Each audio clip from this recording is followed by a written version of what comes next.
This show is brought to you by our partners over at Racing Picks, racingpicks.com. Fantastic source for not just picks, but also expert analysis from the likes of Matt Bernier. You'll be hearing more about Racing Picks a little bit later in the show.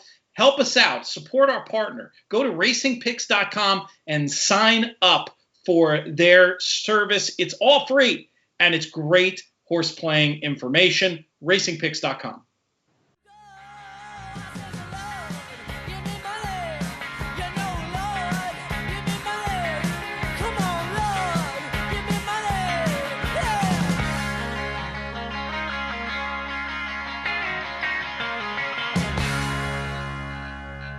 Hello and welcome to the Racing Picks Players Podcast for the weekend of August 1st. I'm your host, Peter Thomas Fornatel, back with you. Change of location this week, not in the auxiliary offices of the Thoroughbred Retirement Foundation, but coming to you right from the kitchen table on the little house on the east side. You will probably hear interruptions. We got family around. We've got Muggsy, the handicapping Labrador. She's nearby, sleeping on the couch, but she's going to get animated at some point. Perrin may make a cameo. We've got some great guests with you coming up a little bit later in the show. JK will be stopping by to share thoughts about Saratoga. Ashley Mailloux will be here to talk about Woodbine. But we kick things off to talk about various things going on, including the Del Mar Saturday Stakes. You know him from these airwaves. You know him from his work all over the Magic Box in your living room. He is the host of his own eponymous podcast, TV's Matt Bernier. How are you, my friend? PTF, I'm good. It's been a little while since we've got together. Hope all is well for all of you up there upstate. I should be up there in about 2 weeks' time, but it's going to be a day trip in and out for the Alabama. Not going to stick around too long, but it'll be at least nice to see Saratoga Springs one time this year. You'll be in the plant working. So I have the opportunity, I think, to go inside, because I don't have a real professional reason to do so. I've been hesitating a little. I feel like it's somehow enhancing my horse player bona fides to go to the various safe, socially distanced viewing parties like everybody else. But I am curious to hear the reports from inside when you get there. I imagine it's a little bittersweet. Yeah, it certainly is. I mean, it's going to be a very odd sort of feeling. And typically I would be up there for a few days at a time. But given the circumstances, I said, look, I can drive there and back in one day. I don't need to really stay any longer than I have to, especially given the circumstances. So it's definitely going to be a little bit of an odd situation. And it's not typically a race that we've highlighted in the past on NBC. It's going to be the Alabama. So it's a little bit of a curveball, a little bit of a wrinkle for us. But to your point, I mean, even on site, it's going to be a little bit odd. I have to take a test here in the next, I think the package is supposed to be FedExed overnight in the next couple days. I have to take that, send it back to some lab to have them check it out and make sure we're good to go. But again, everything is very unique here in 2020. So a little bit bittersweet, but it will be nice at least to see the old track up there in Saratoga. No doubt. I've enjoyed just rolling by, and we've got some fun stuff going on.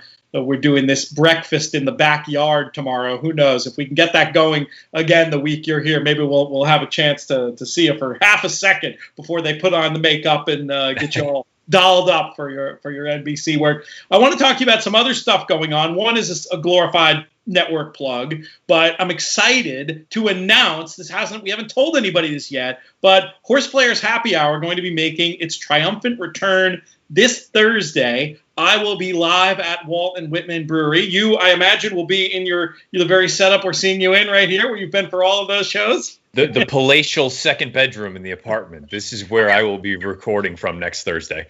It's going to be fun. We're putting a little bit of a different spin on it. We've got Breeders' Cup involved once again. There will be a contest going on a little more in the background, and we'll be doing it a bit more as a preview show, which has elements of the live stream. We're figuring it out as we go, but we'll send out links for people to sign up. We want folks to join us as we go into this. Really, it's so weird because we're in Saratoga and the Derby hasn't happened yet, but really the run up to the Breeders' Cup is also upon us. How are you mentally juggling all the stuff we have going on?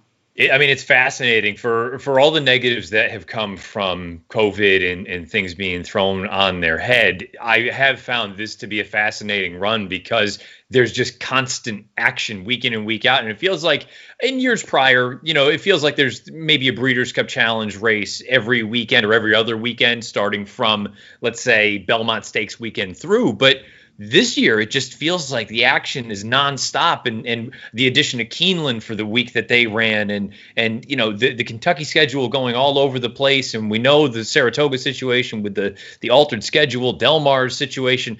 It feels like there's never a moment to kind of take a breath. There's always something going on.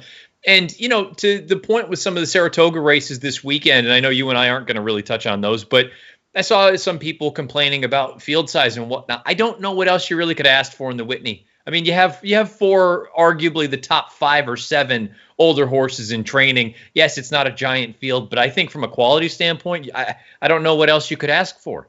Yeah, I don't disagree. Horse players aren't happy unless they're miserable, though. If there's not, but the only thing I don't like is there's so much real stuff to complain about. I'm going to get into some of this next week a little bit on the show, and I know you have some sympathy for this. There's so much real stuff to complain about. Let's not complain about the stuff that is completely understandable and doesn't really matter in the big picture of life. And I mean, it would, and to that point, 100%. I mean, let's keep everything in perspective. We're still talking about, look, they're still racing. It's still great racing and X, Y, and Z. I would understand if it was a race or a field that came together and it was 5 listed stakes types that were running for $750,000 in a spot in the Breeders' Cup Classic. It's not. It's 4, and I'm probably not giving Mr. Buff enough credit. I mean, he's a really nice New York bred.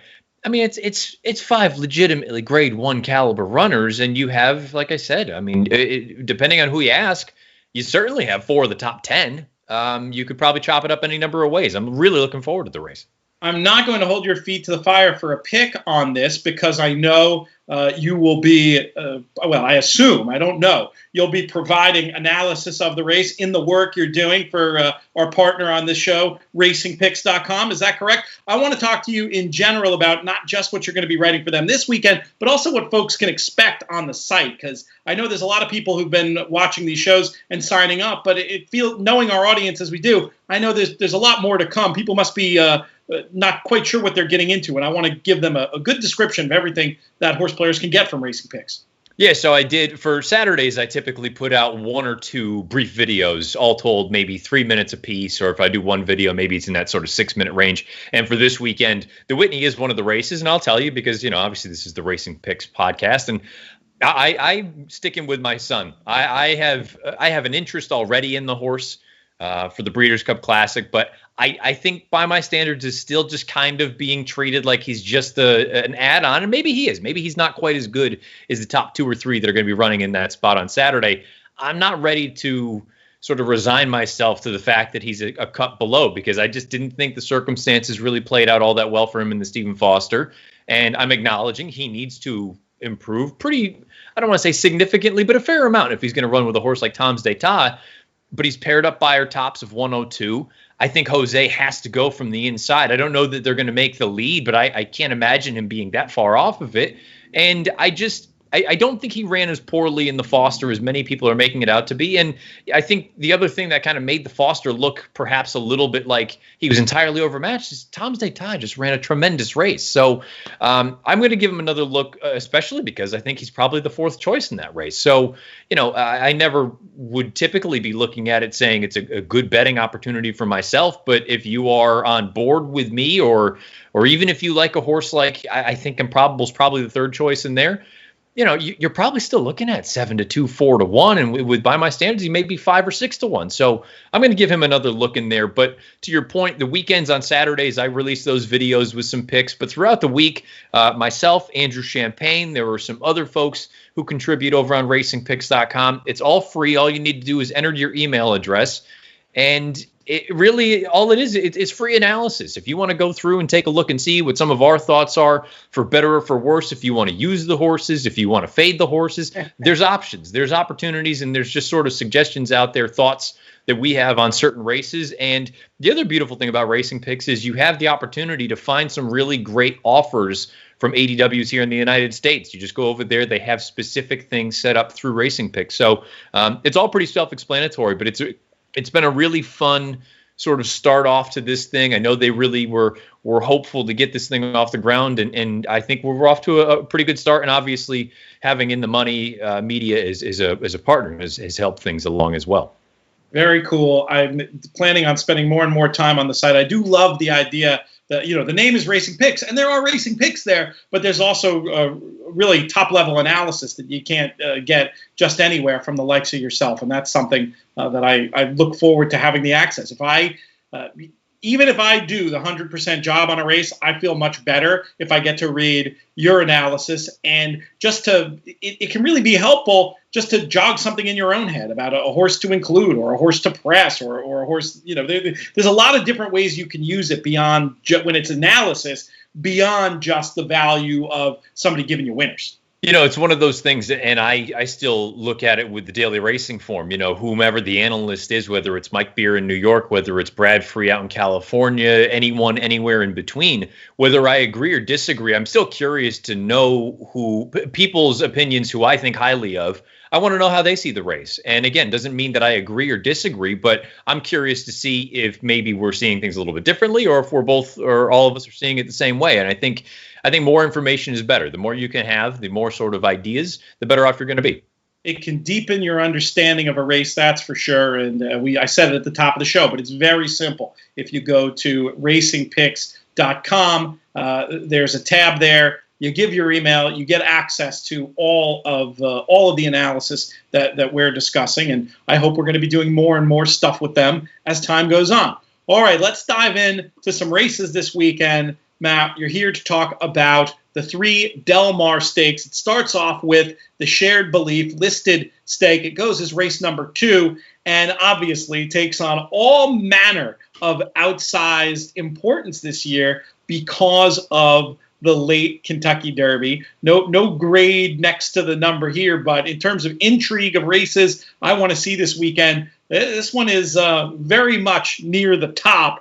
We've got the return to the races of Honor AP, and then these 2 very interesting Baffert runners as well. How do you see this one? Where are you going to go in this year's Shared Belief?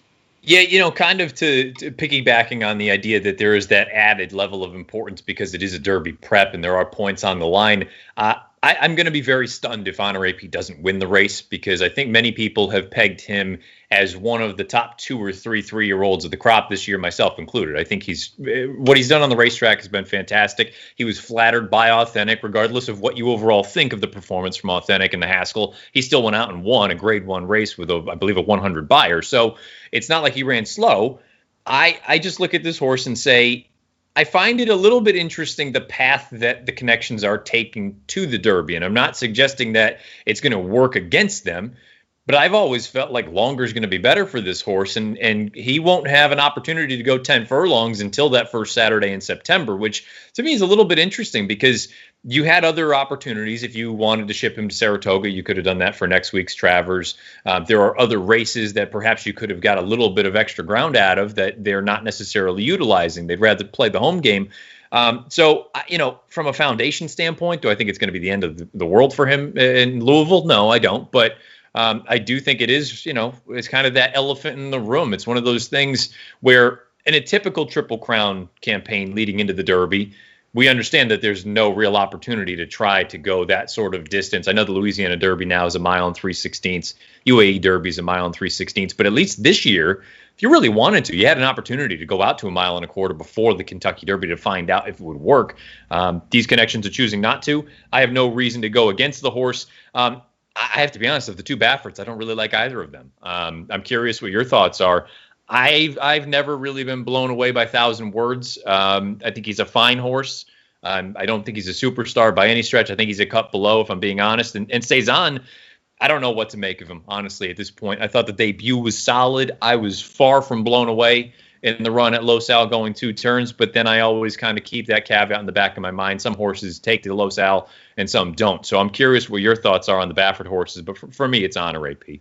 I definitely get the Honor AP love, and I share it. What is the story with Uncle Chuck in this spot, Matt? Are they? I know they had talked about shipping east next week, and then I saw he was entered here. Is he going to be coming to the party from what we know?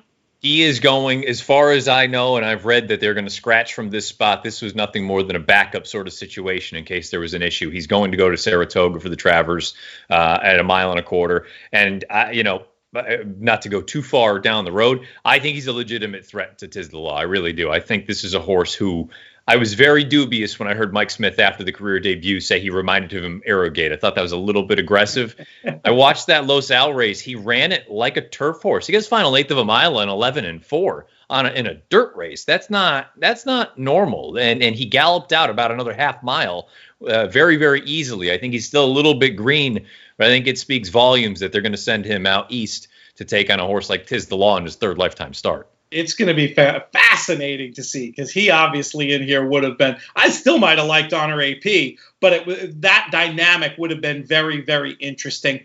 My gut is that the 2 Bafferts in here are they're just too far behind the level of form of what I've seen from an Honor AP. And I don't take it as a negative at all, the not shipping and going for the tougher test earlier, just because of the hands that Honor AP is in. We saw this with John Sheriff's conservative, some might have said to a fault, with Zenyatta. But what he showed with Zenyatta also is the ability to play these home games and find maybe some of these softer spots to get one ginormous, difficult race against, in her case, those Breeders' Cup Classics against the boys.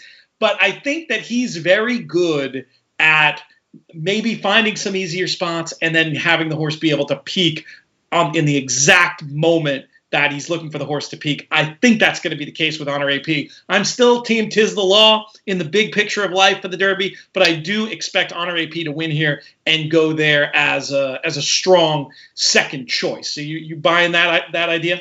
Yeah, I feel like he's, like you say, I can see.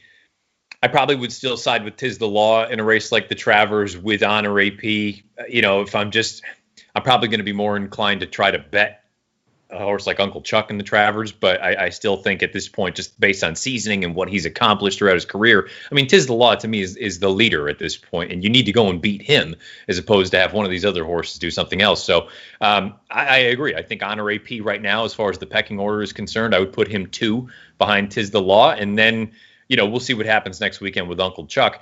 Do you have any opinion on either of these Bafferts in here about maybe not even necessarily this race, but long term? I mean, am I just selling them too short at this point? I feel like 1,000 Words is pretty exposed. We know how good he is. Cezanne is interesting just because he's progressive and looks like a horse for whom more ground will be the friend. So I'm hoping that he doesn't get too rushed and he's able to sort of continue to progress a little bit more naturally, where maybe there's a big target for him a little bit later in the year. I do feel like this has the potential to be a little sharp still against a monster like Honor AP. And I don't know. My gut just tells me he's not going to put it together in time for the Derby. Maybe things I see in this race and in workouts subsequently will reverse my thinking about Cezanne. I'm really interested to see him run, but I feel like today he'd be a surprise. Does that sound about right? Yeah, I mean, that's the way that I'm looking at it, and I wonder if he's potentially a beneficiary of this sort of jacked up schedule where maybe all of a sudden he becomes a Preakness horse, where, you get many of those horses coming from the Derby. I still maintain if you have the really good horses exiting the Derby and they don't win, I don't think they're going to run in the Preakness. I really don't. I think they're going to wait for the Breeders' Cup Classic at that point. There's just so much more money involved. And perhaps with a horse like Cezanne, who maybe you don't get to the Derby, maybe all of a sudden your Breeders' Cup de facto becomes the Preakness, and you take a shot there. I love that idea. I think that's very sharp spotting. Let's move things on, Matt, to talk about the other 2 stakes at Del Mar on Saturday. We'll jump to race number 8. It's the CTBA, 2-year-old Calbreds, 100,000 in the pot, going 5.5 on the dirt. What did you like in here?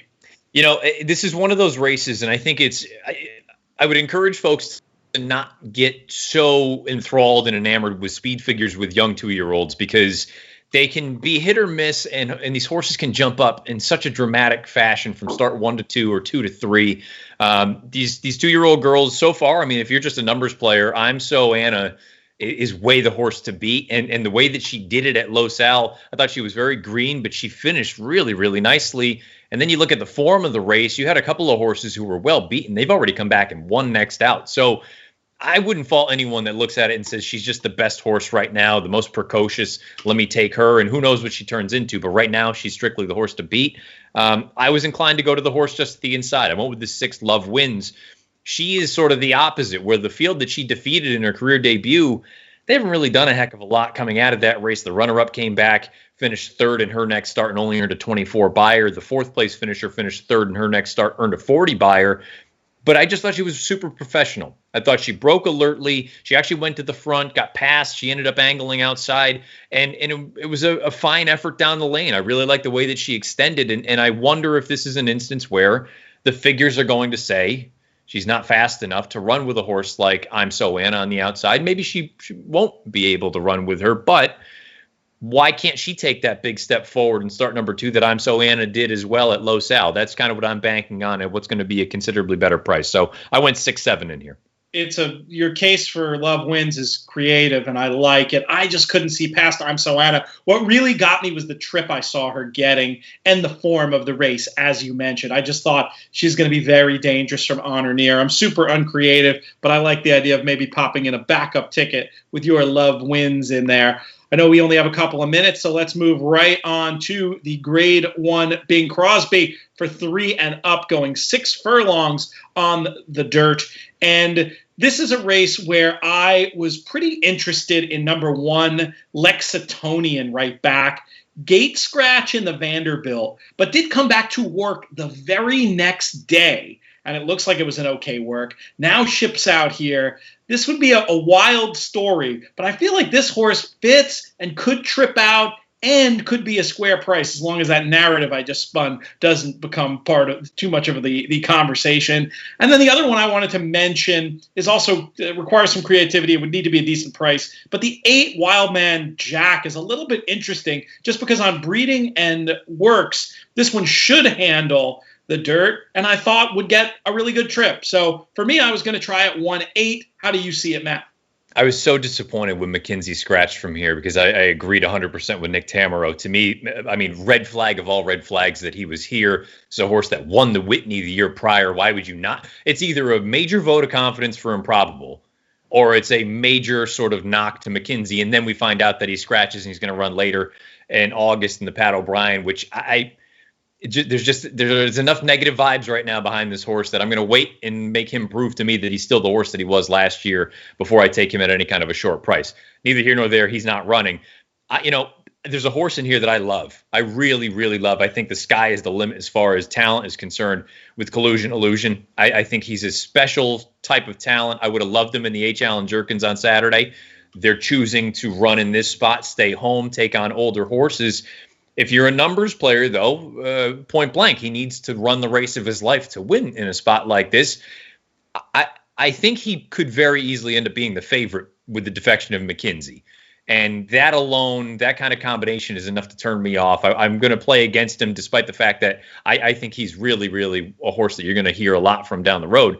I ended up going with the number 3 Desert Law for Carla Gaines. And the logic here for me is, this is a horse throughout his career that his second start off the layoff, not only does he improve, he improves pretty substantially. You go through early on in his career, his second lifetime start, the numbers, while they may not suggest he took a giant step forward, I thought he actually ran better on the dirt than he did the turf. Then you go to his little layoff, his second start back at Los Al. He jumps up 21 points on the buyer scale. He jumps up roughly 20 points, right around 19 on the Timeform US raw scale. And then you go to his next layoff. That was last May into June.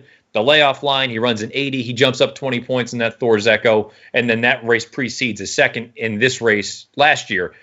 I'm not terrified of that 85 buyer in this year's Thor's Echo. I feel like that was strategic planning, where it was nothing more than a means to an end to get to this spot.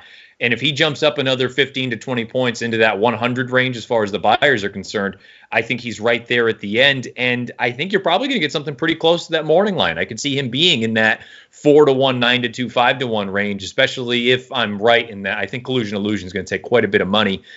So I went 3-9 in here, but you brought up an interesting horse, and I can only go based off of what I read from Brad Free. The idea that gate workout from Wildman Jack and 46-1, I believe I had read correctly that Brad said it was a full second faster than any other horse at that distance that day. So maybe he is a sneaky one at a nice price in here. Some good ideas from you, Matt, on this race and throughout these stakes at Del Mar. Look forward to working with you again this week for our Horse Players Happy Hour and wish you Godspeed the rest of the weekend. PTF, good luck, bud. We'll talk next week. Just want to talk about our founding partners over at the Thoroughbred Retirement Foundation. We're having so much fun this summer putting different little events together. We had our quick call day party at Walton Whitman Brewing. That was fantastic. We're going to be doing a really fun, unique way to watch horse racing in the morning. One of those great houses on Fifth Avenue in Saratoga where the backyard looks at Oklahoma. This Saturday, tomorrow, could be today, depending on when you're listening to this. You might have already missed it, but August 1st, 7:30 to 9:30. Make a donation to TRF and get an invite to this private party. I'll be making Bloody Marys. It will be fun. If you missed that, don't worry. We're going to be doing a Travers Week kickoff party on Wednesday. A chance to come and listen to us record a show, hang out, eat pizza, drink cocktails at the Brentwood. Space extremely limited for this one. So if you're interested, go to, you see the page right there, trfinc.org/players. Make your donation to get entree into one of these fun events. And if you missed both of these and you're going to be in Saratoga later in the summer, check back with us. There will be more. Anything we can do to support the great cause that is the Thoroughbred Retirement Foundation. Check it out, trfinc.org/player. Next up on the show, we have the usual co-host of so many of the programs on the In the Money Media Network. You know him from the fantastic work he's been doing all summer over on Fox covering the NYRA races. He is coming to you not from the planet Texas and not from the Stairway to Heaven this time, but from the shadow of the Spring Street Deli, as we've been calling it, not a sponsor yet. The People's Champion, Jonathan Kinchen. What's up, JK? What's going on? Yeah, the stairway's over there. I just decided to move my tack, so I'm over here now.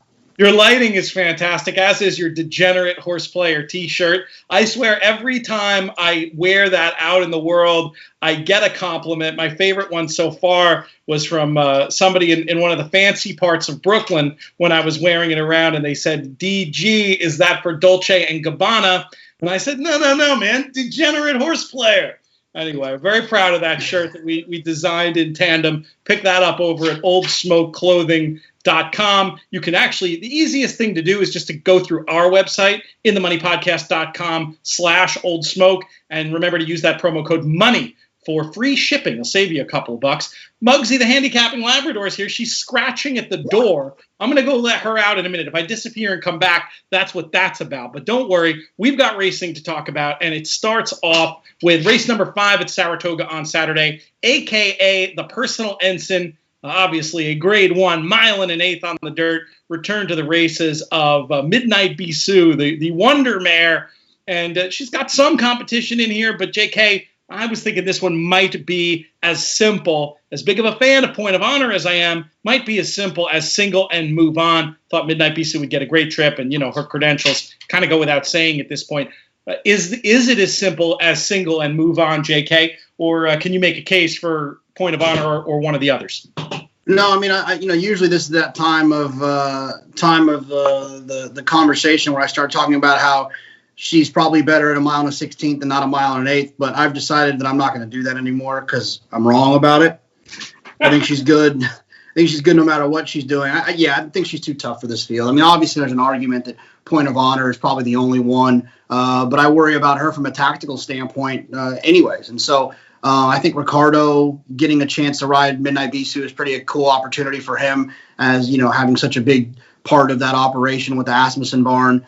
And with Mike Smith not being able to come over, Ricardo getting that opportunity, he's been on her plenty of times in the morning, probably sat on her back more than Mike Smith has. So I'm looking forward to seeing her do her thing here in the Personal Ensign. I don't think anyone can beat her in this race. Let's move on to race number 8, JK. We kick off the late pick 5 with a 3-and-up maiden going 1 mile and 3/8 on the turf. I'll let you lead off with this one. What numbers were going to be on your tickets? I only needed the outside, or 2 of the outside horses, the 7 and the 8, 7 Amano and the 8 Reigning Spirit. The 7 Amano for Louis Lazanero, who obviously is the owner at Nove. I don't think Chad's going to send one over. A little short for old Louis up here at Saratoga. This horse has been knocking on the door, just hadn't got the job done. Getting an opportunity to go the 1 mile and 3/8 for this one. Was closing into a slow pace last time. And I just think that Amano makes sense. And then the 8 Reigning Spirit for Al Stahl is another one who was knocking on the door. I thought the last 2 races down at Churchill were nice, and I think that maybe a little extra ground will help Reigning Spirit. So those were the only 2 that I needed to start off the pick 5, the 7 and the 8. You're doing it the logical way. I'm going to get crazy in here, Jonathan, because I obviously see the cases for your horses. They are likely winners. But I did think there was some potential for chaos in this race. And I may start the pick 5 with a couple of wild ones, knowing I can always come back and play the late pick 4. And my crazy ones are number 4, Caribbean Gold, who I thought maybe a potential wire job based on kind of a wise guy trainer and that pedigree on the bottom. And then don't laugh, but I like number 9, Noble Mischief in here just the littlest bit as a horse that could be any price, looking for normal second out improvement. Good breeding, not necessarily the kind of breeding I associate with going this far, but I was thinking if they go slow enough, the stamina won't really come into play that much. Again, just a couple of wild long shots to try to kick off the pick 5. I have nothing against your logicals down the line. But with that, let's move on to the graded stakes portion of this card. There's 3 in a row, starting with the grade 1 Whitney, going 1 mile and 1/8 on the dirt. And I'll kick this back to you, Jonathan. How do you see this one? Yeah, I love Improbable in here. I feel like the way the track's been playing with the inside being where you want to be, Improbable's going to work out a beautiful trip to the inside. Thought his race in the Hollywood Gold Cup was very impressive. Obviously, it's well documented. He's had some gate issues. He didn't have any issues in that Hollywood Gold Cup. It's a small field. He shouldn't have to stand in there long as they're loading. One of the best gate crews in the country here at Saratoga. So there's probably an opportunity for him to possibly keep his head together. I just think he's going to be tough from the inside. The 1.25 miles was a question mark for a lot of people, and he passed that test with flying colors. Now he gets to cut back to the 9 furlongs. Feels like McKenzie kind of all over again, getting over here and validating himself as the best older horse in training. Tom Tataw's good. He was good last time. It's a cool story. He's a 7-year-old that's still finding his way around the racetrack. But anytime he shows up in these kind of grade 1s, he gets beat. And I feel like that's going to happen with him on Saturday as well. I can totally see that point, JK. I'm on Team Code of Honor in this spot. I'm hoping there'll be just enough of a setup for this one who looked so loaded last time and just didn't quite see out the race after looking like winning. I feel like the extra ground is going to help, and this is one I'm hoping can do the very rare but super cool Travers Whitney double. Are you anti-Code of Honor, or you just have undying love for Improbable ahead of him? No, I think I'm just like single A, single B type with those 2. I'm going to try to beat Tom Zata, and I'm going to try to, I think by my standards is interesting, but I just don't think he's as good as these horses. So I think Improbable might emerge as kind of maybe the best horse in training after this. Let's move on to one of the more interesting betting races of the day. It's the grade 1 H. Allen Jerkins going 7 furlongs at Saratoga. Where else? And this is a race where it feels like year after year, you've got horses that were dreaming the Derby dream and then have accepted the fact that they're sprinters. And you can see some interesting reversals of form from time to time. I was wondering if that couldn't be the case here, JK, and I'm curious to get your thoughts about the 2 that I liked.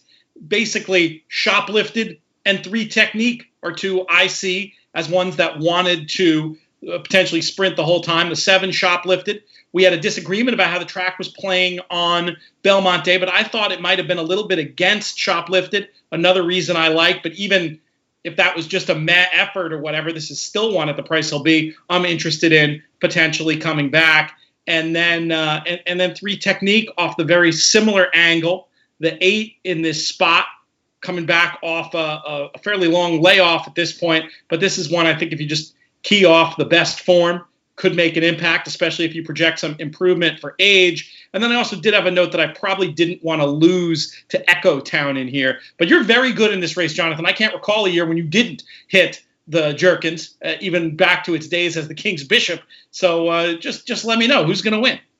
Yeah, I'm between the two Asmussen runners, Echo Town and also Shoplifted. I thought Shoplifted, like you mentioned, kind of had a rough go of it last time, closing in a No Parole who got a little bit loose. And don't get me wrong, No Parole's a talented horse, but he did get a nice trip down in the Woody Stevens. And then the 4, Echo Town, I was speaking to Ricardo Santana's agent right after the race, and Ricardo had kind of reported back to his agent that Echo Town didn't really like the going early and had kind of taken himself out of there. And that's why he had kind of fallen back and shown a style he hadn't shown before. And then he came running on. So those are the two for me that I'm going to focus most of my play around. Obviously, 8 Rings, Bob Baffert putting him on a plane after that poor performance out at Oaklawn. I think there's a little bit of a sign there that maybe he's going to run better. I don't necessarily trust him. No Parole, I think probably will still run his race, but he's going to have some more pressure to deal with. And then Tap It to Win on the cutback, drawn to the outside. But I feel like maybe too much too soon for Tap It to Win, and I feel like maybe the effects of that quick turn back to the Belmont might show up here. So now the 2 Asmussen runners for me, I'll pick Shoplifted officially, but I'll be using him in Echo Town basically the same.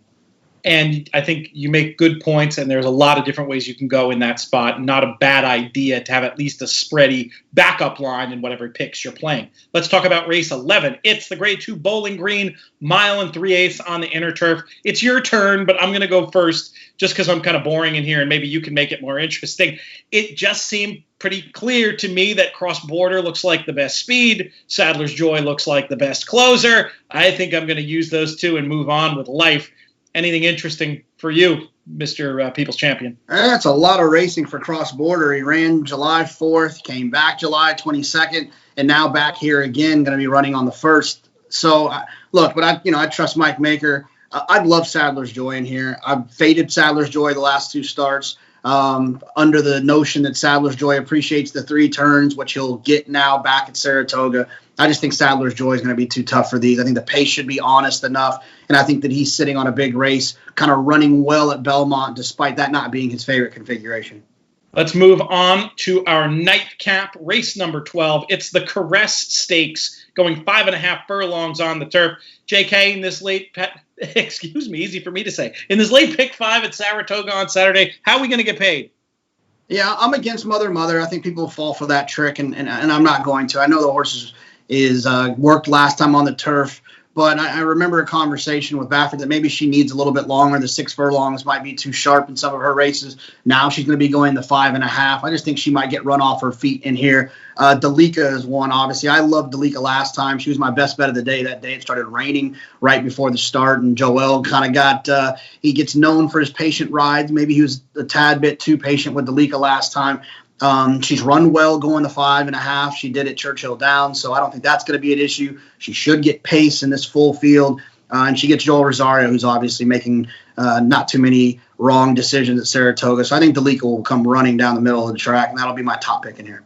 I love Delika as well, and I do agree, maybe held on to just a little bit too long last time. You can kind of just see it in the running line, and makes a ton of sense. But I also thought that Jakarta was worth using on the potential pace angle. And if you go back and key off the last firm turf sprint, you can make a pretty logical case for one who's double digits on the morning line. I'm going to try to get out of this thing 5 and 7.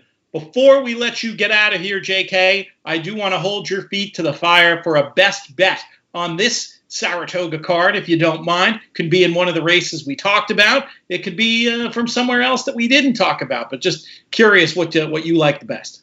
Yeah, I love Sadler's Joy in here. Like I said, the last 2 races, I've completely tossed Sadler's Joy in the picks there, thinking that Belmont's not what Sadler's Joy wants at this point in his career. I do think he wants Saratoga. I think he'll get some pace to close into. Smaller field, shouldn't have to navigate too much traffic, which he sometimes can find himself in. I think Sadler's Joy is going to be tough on Saturday.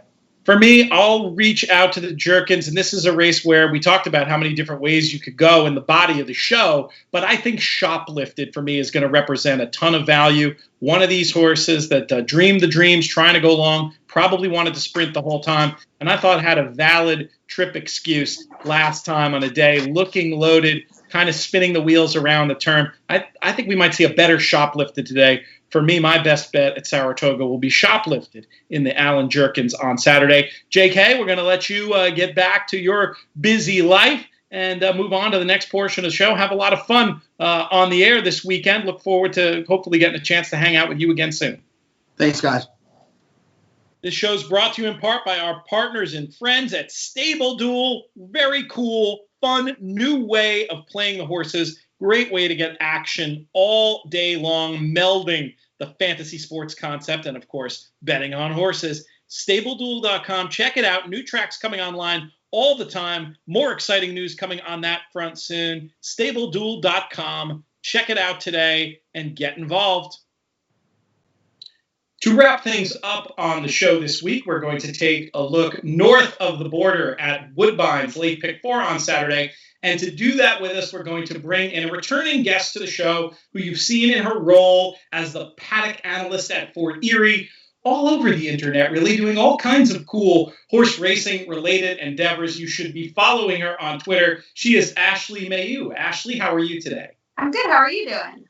Things are good. Enjoying the summer. It's a weird Saratoga, but a fun Saratoga. How have you been doing? What have you been? Where's been most of your handicapping and wagering focus these days? I do focus on Saratoga. Obviously, 40 we had actually a really good week this past week. We had 2 big cards, so dabbled a bit there. But also Monmouth Park. I'm handicapping Monmouth Park right now for the Twin Spires app, so I have to stay focused. And when there's 13 races on a Saturday, almost every Saturday, there's a lot to work to do.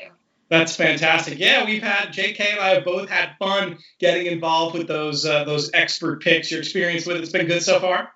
Yeah, it's been really good. It's been good. I went there a couple weeks ago. I hit a pick 4 and didn't realize until the next day, so it was a great surprise. How does that happen? Well, because I had a big double going into the last race, and I kind of lost focus, and I didn't have the winner. And then the next day, I went on my account, and I'm like, that doesn't look right. There's like an extra $400 and some there. Like, what did I do? And then I realized I hit pick 4. Yeah, it's really embarrassing.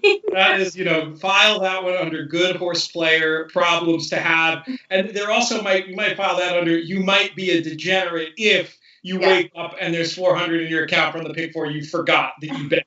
That's pretty accurate. You resemble that remark? Is that what you're saying? I might be saying that without saying that. Let's talk about this Woodbine pick 4. We start off with our 8th race. We've got a 3-and-up allowance going a mile of 16th on the inner turf. Ashley, start us off. What did you like in here? When I kind of constructed a ticket that I'll actually probably play, I don't know for what kind of denomination I'm going to play this. I'm going to play a smaller ticket or actually kind of load up on it. It depends, especially with race 8, how the money's going to be spread tomorrow. But I thought the one Genie B stood out as well as the 8 above all names. I think they were kind of 2 logicals on paper, but there's actually a long shot I really like in here. Might be a little bit of a stretch, but I do like the 2 Auntie Catherine. This horse that kind of followed throughout, and she does have tactical early foot, and sometimes she doesn't stick around. But I even think looking at her efforts at Woodbine in the past, even the 1-2 back at this level going 7.5, she was 3rd. 2 others beat her in here, but I think her last performance at Fort Erie was really good. I think it was maybe a confidence boost, and in general at Woodbine, she's pretty consistent. She doesn't have a win over the turf course, but I have to kind of price hunt in here because I do think the 1 and the 8 are going to be bet down. I agree with you. I had the 8 above all names as the top pick, thinking a great trip would be on offer and that more improvement should be coming second time off the layoff. I did also just want to mention the 7 Ride for the Cause as well, who finished in behind above all names last time, but I thought had license to be short off the bench and is one who might keep improving at potentially a price listed at 6-1 in the morning line. We'll see where that goes, but it never takes too much arm twisting for me to include Rafael Hernandez when it comes to these Woodbine races of all stripes, especially when it comes to the turf. When you play Woodbine, Ashley, do you have any particular pet angles or trainers or jockeys that you find yourself leaning on time and time again, the way that I do with Mr. Hernandez, or are you more just about looking at the form and seeing where it goes? It depends. It really does. It depends probably on the level of the race too. I know yesterday when there were some races I looked at that were maybe on the cheaper side, I think I looked more to the connections and the riders. I mean, I really kind of follow too. I know Kazushi Kimura is not necessarily winning at the same clip he was last year, but I think he's one you really have to watch. I mean, he, won a big award last year. He's been doing phenomenal things, and it's kind of seeing his, journey on the journeyman path. He's still riding well. I mean, he's got Cassie's horse in here. He's one I follow. I think you're right. Rafael Hernandez, you have to kind of watch where he goes because he always has options every single start. And then other than that, I think from a trainer perspective, Roger Atfield's one of my go-tos there, especially on the turf. And his horse in here is interesting getting back onto the grass. I thought maybe in the exotics, but I couldn't use the horse in the pick 4. How good, speaking of Atfield, how good do you think this Cheryl Spite, who we saw come back and win the stake in the first start against Winners last week and then gallop out like a freight train? The number didn't come back super strong, but this is a horse I'm super interested in for the future, especially the patient hands that he's in. How good do you think that runner can be? I think this could be a monster. I do think you're right. The number wasn't that big, not kind of what you were expecting. But when you see a horse like that gallop out and how easy it was, it makes you wonder if they've actually really tapped into everything that they have there. So, Roger does well with just about anything. I mean, these younger horses, but for me personally, I love seeing his older horses because he's always done good with older horses. And you said the best word, he's patient. He takes his time with these horses. And I kind of like that for this one with only a couple starts under the belt now. I think the opportunity is there. We just have to see what else is left for that one. There's a good segue from Cheryl Spite to the next race, which is the 9th race at Woodbine on Saturday. 3-and-up maiden going a mile and an eighth on the synthetic. I'm going to guess this horse, I'll look it up really quickly, was maybe even favored that day or close to it against Cheryl Spite. Talking about the number 12, Belichick. This is one who I know Ernie Perry had mentioned in his Clocker report on the Woodbine website. And I thought under the circumstances ran a really big race on debut, missing the break, coming into the race, beaten 10 lengths because of how Cheryl Spite ran away with things. But this is a horse I felt like really did some running and has license to improve with the clean break. I'm going to be pressing up Belichick in this late pick 4. What did you think about this 9th race at Woodbine?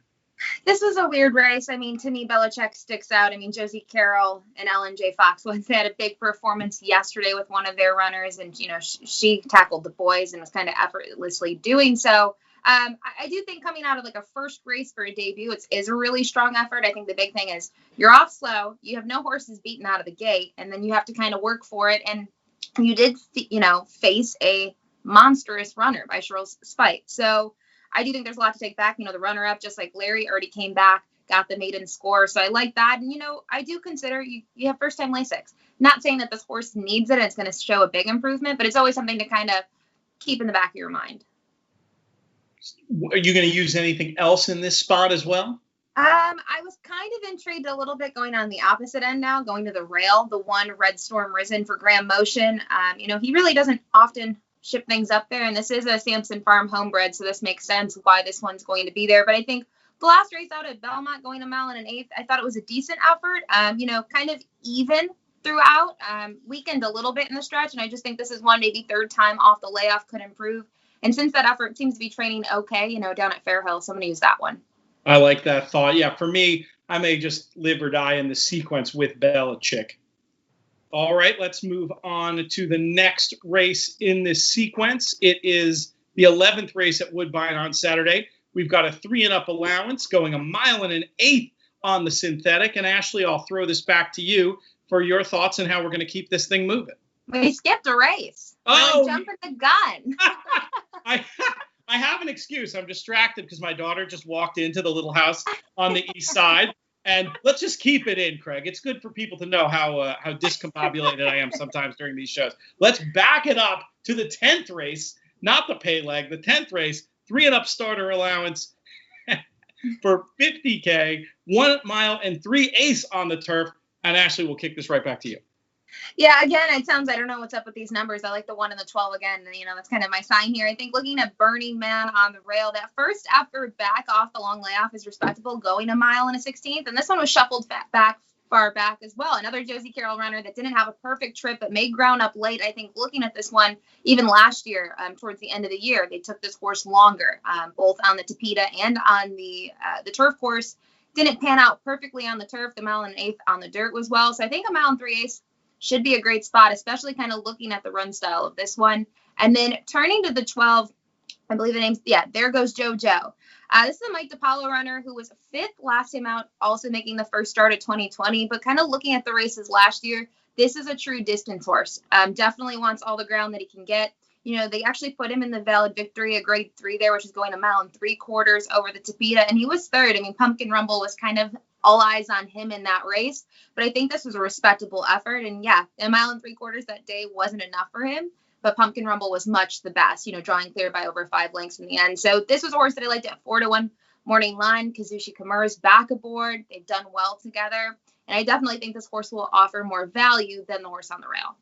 I'm definitely with you on There Goes JoJo. Was among the two that I liked. Again, just like you said about the distance, and a fact I keep coming back to the second time layoff angle, but I feel like it's very appropriate this time of year, especially with the unusual schedule we had. This graded stakes place runner looks like one who should move forward. I did have one who might be a bit of a price to include as well, and that's the number 9, Coleyville. I just felt like these PPs were littered with various excuses in terms of race flows and as well as just trips.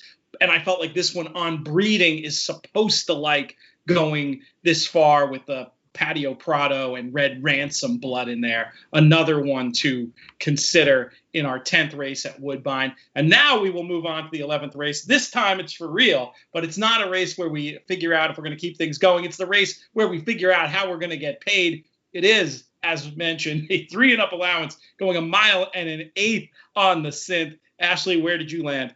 I thought this was a race to spread. I think the morning line also kind of showed that, because there's a lot of horses wavering in that 5-1, 6-1, 8-1 range. 3-1 on Golden Wave, I think, is a little short, especially looking at that most recent effort. No, it was only second time off the layoff, but horse broke his maiden special weight, at the maiden special weight level. It was nice. Comes back, still at the 7 furlong distance, and just tired a bit in the end. And I don't think the fractions were hot enough to use that as an excuse compared to the other race. So a couple horses I like in here. I'm curious about the 2, Pride of Distinction. Looking at the performances of this one, I think this is another horse that screams distance and wants to go longer. So in that case, this is one that I would use. I think 5-1 morning line is a great price. It is concerning, though, that Justin Stein looks like he's gone in a different direction. And that's another horse I did look to the 4, Mighty Heart, who just comes off the maiden win. But this was an easy maiden win, and this was another one that kind of drew off in the end. I feel like we're talking about Josie Carroll. She might take a lot of less of this pick 4 ticket, but this is one that comes out of that effort. It was the first start since March, has been training well, and I got a price shop because, if we do get kind of chalkier legs in race 9 and race 10, you're going to have to hope for a price. So I think this was a race you honestly could go several horses deep. I even looked at horses like Unilateral, and then the 8, Frankie Barone. But for me, the 2 and the 4 were probably the most intriguing.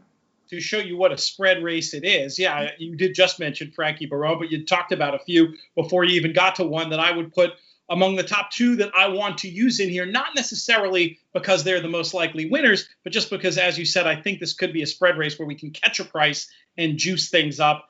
Frankie Barone, for me, again, licensed to need the last, some good back races. I also like the look of that fast work 2 back, and from rattling her chain in the other room, you can tell that Muggsy, the handicapping Labrador, agrees with me. And then I was also going to make a little bit of a case for number 10, Time Skip, who I thought wasn't too far behind the best of these on numbers, and I thought could get a great trip. I'm not sure if that 20-1 morning line is going to materialize or not, but at that kind of number, another I want to include in a race where I think we're very much on the same page that spreading is the way to go. Before we let you get out of here, Ashley, let folks know what else you've got going on this weekend and in the coming days, where folks can find you. Obviously, Twitter is one great way to keep track of everything that's going on, but anything specific you'd like to mention as well. Yeah, this weekend, tomorrow I'll be on the radio for an hour on Horse Racing Radio Network covering the Whitney with Bobby Newman. So looking forward to that. The Whitney's probably one of my favorite races every year. It's usually when I go to Saratoga, so I'm a little bummed that I'll be confined to my room kind of going over the races, but it's all right. It's better than nothing. And then looking forward to next week. Obviously, it is the Travers, but in the harness racing side of things, it's the Hambletonian. So I'll be at the Meadowlands for that. Two nights in a row of racing, I should say, in the day, because Saturday's a little different. We'll race during the day, which is going to have some overlap towards the end of the day with the Travers. But at least I have big races all day long. That's fantastic. I mean, those action-packed Saturdays are something we deal with at times in this sport. We talked about the Whitney a little bit earlier in the show, but have you had a chance to dive into the form yet? Do you have a selection? I like Tom's d'Etat. I think my concern with that race is, it's not even a concern. People keep on saying it's a compact field. I'm sure you've read everything on Twitter about people saying it's only a 5-horse race, but it really is competitive. And I think from my perspective, Improbable I see more as a miler. So the big three that I'm thinking of is, by my standards, Tom's d'Etat and then Code of Honor. And it'll be interesting to see them kind of all duel each other out in the end, hopefully. It'll be a really great stretch run. I think this is also just huge for the Breeders' Cup Classic rankings. I keep on seeing everyone's posting them. And right now, Tom's d'Etat's at the top. I really like By My Standards, and some people wonder why, but I think he's a horse that's going to continue to improve. So it's going to be an interesting race to see how it actually plays out with that short field, because it becomes a little bit more tactical. Good stuff, Ashley. Thank you very much for your thoughts on the Whitney and for all your time today. We will circle back to you very soon. Sounds good. Great to see you. That's going to do it for this edition of the Racing Picks podcast. I want to thank today's guests, Matt Bernier, Jonathan Kinchen, and Ashley Mailloux. We want to thank our partners at Racing Picks and Stable Duel, Thoroughbred Retirement Foundation, 10 Strike Racing. Most of all, I want to thank all of you, the listeners and viewers, for making these shows so much fun to do. Lots more fun stuff coming down the pike at the In the Money Media Network. Help us out by following us on Twitter, liking us on Facebook, subscribing, rating, reviewing, telling people about the show. Put up, get a skywriter, do something. Help us out. We really do appreciate it, and the little community that we are all a part of. This show's been a production of In the Money Media. Our business manager is Drew Coatney. Our chief creative officer is Jonathan Kinchen. I'm Peter Thomas Fornatale. May you win all your photos.